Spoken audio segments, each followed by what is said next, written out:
U.S. and its allies to trip into more blunders, and that means creating non-stop, perpetual war in the Middle East.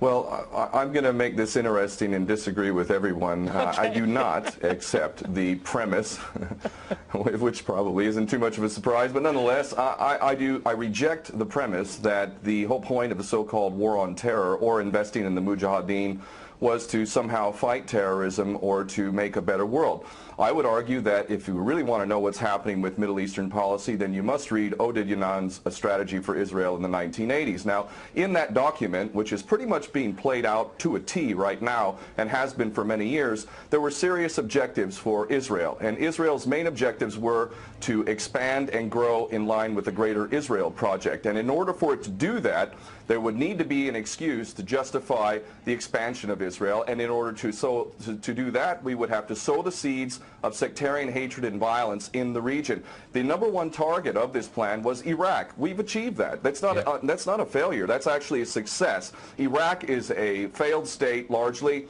It is an absolute basket case. Sectarian hatred is absolutely insane. We see the beheadings and all of this madness, and we think it's a disaster. No, it's not at all. In fact, it's all part of the plan to break up Iraq into 3 different states.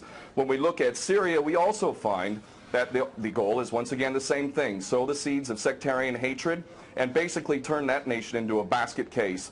This is happening according to plan as well. Now, ISIS, funny enough, could stand for the Israeli Secret Intelligence Service. Many people are seeing the very big benefits to the state of Israel, the so-called Jewish state of Israel, by the breakup and the balkanization of the surrounding states. So actually, if you believe what's being told to you, and I just don't know why anyone would believe anything that comes out of the mouth of virtually any Western leader, whether it be Obama or Bush or any of the rest of them, all of these people are nothing but patent liars, and everything they say is pretty much the opposite of the truth. So I don't accept virtually anything they say. Okay, good. Violence.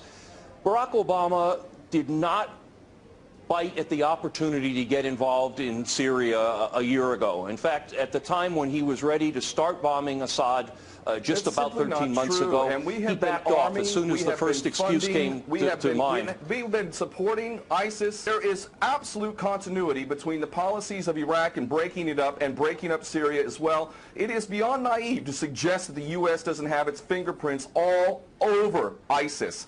In fact,